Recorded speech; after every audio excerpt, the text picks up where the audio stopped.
Lesson 31. Dress. Mr. Priestley, I think it's your turn to speak to us today, Lucille, and I want you to talk about clothes. Then we will ask Pedro and Olaf to speak about men's clothes. Lucille, I am very pleased to talk about clothes. They are something that I am really interested in. I like to have pretty dresses of the latest fashion and style, well-cut tailored costumes, nylon undies, nylon stockings and well-made shoes.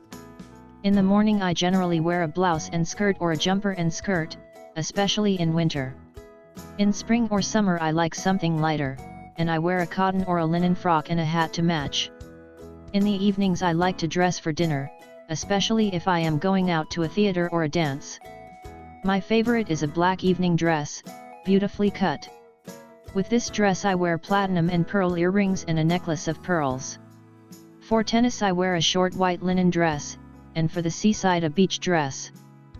Pedro, I, too, like well-cut clothes, so I always go to a good tailor. When I want a new suit I go to his shop and look at the patterns or the rolls of cloth that he shows me, and I choose the one that I want. I prefer suits of dark brown or gray or blue. It pays to choose a good cloth for a suit, then it wears well and keeps its shape. As I always go to the same tailor, he knows my measurements and doesn't need to take them again every time.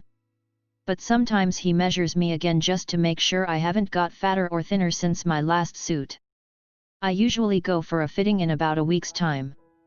Sometimes there are slight alterations to be made, the sleeve to be made a little shorter, the trouser leg a little longer, the coat to be let out a little, if I have grown fatter, or taken in a little, if I have grown thinner, or a button to be moved half an inch or so.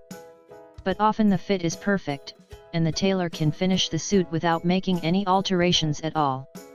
In the evening I dress for dinner, generally in a dinner jacket, with black tie, but if I am going to a dance I wear full evening dress, tails, with a white tie.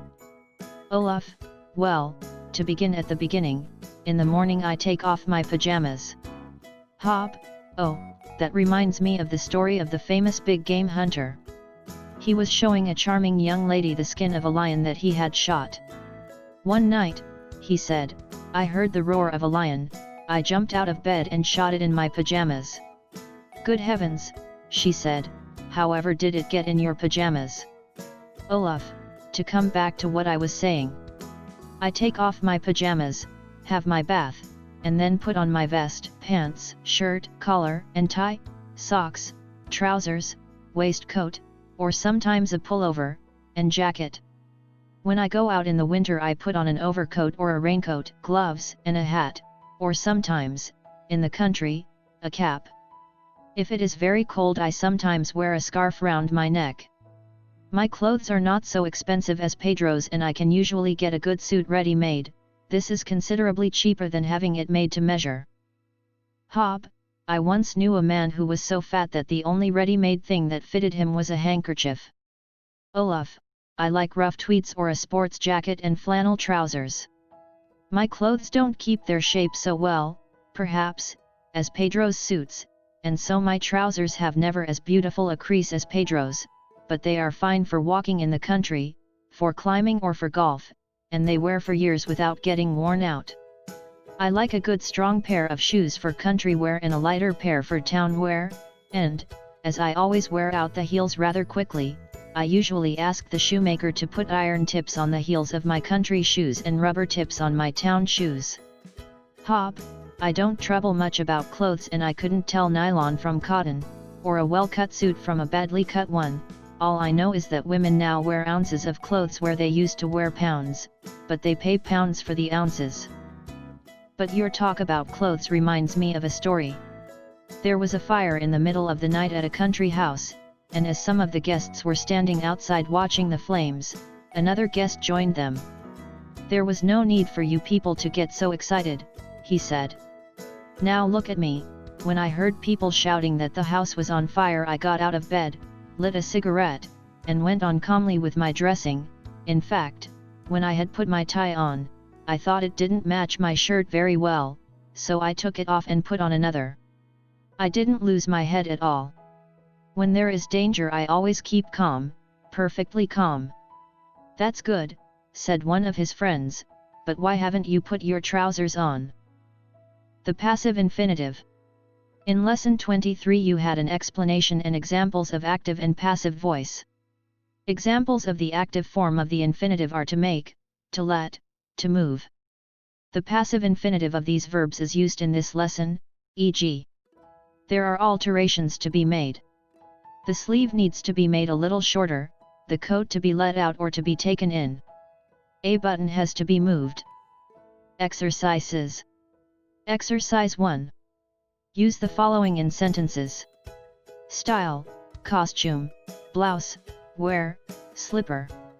Pattern, measurement, alteration, button. Skin, raincoat, scarf, ready-made, rough, calm.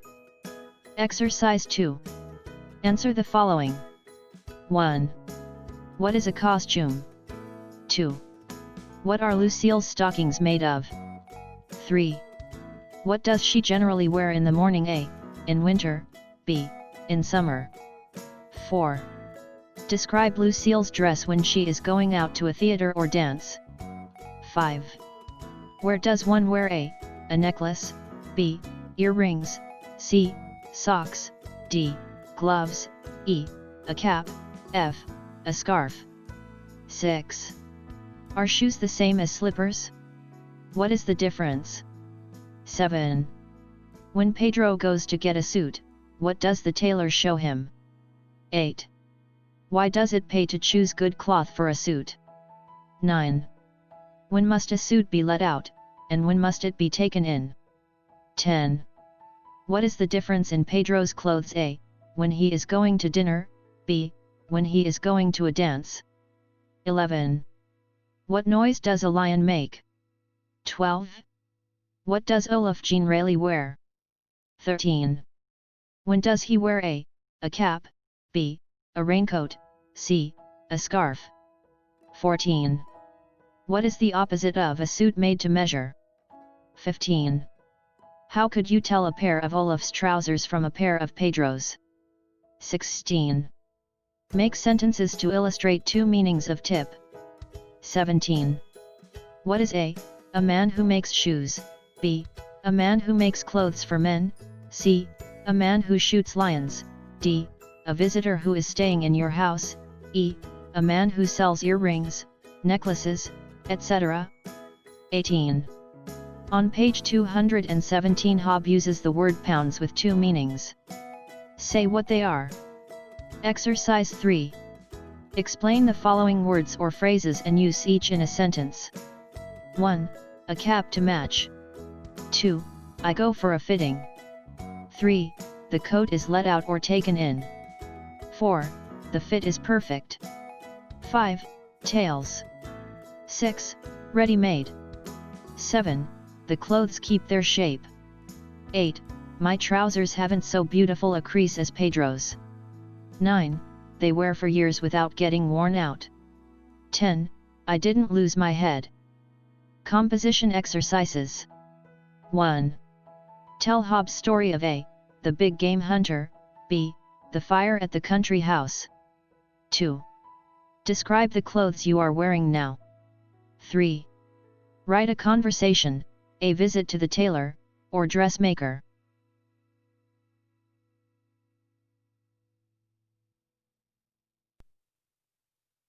Dear friends, thank you very much for your support, for watching and for liking. I wish you success in learning English. Subscribe to our channel, and good luck.